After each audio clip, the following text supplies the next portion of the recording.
Good day mga bossing, may papacheck tayo dito. Gundam na deluxe version, hindi siya model kit.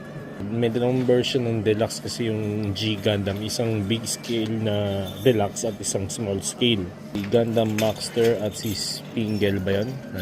Eto, Okuno, Tatsuno. Hira lang tayo makakita ng deluxe na ganito eh.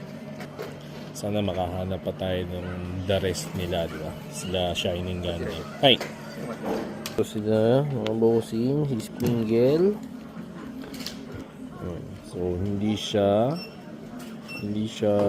model kits. This is a deluxe version na parang model kit na rin yung size niya. Nasa 7 inches din. So, okay yung presyo nito mga bossing, ha? May issue pala to. Wala kasi yung dito niya. Yung sa may mukha niya. Yung parang helmet yun. So, nandito yung ito yung sinasabi ko.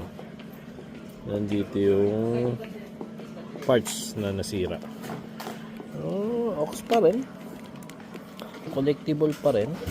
So, sa presyo niya kasi mga bossing, well expected lang talaga na may issue. Pero kunin na natin to. Let's go.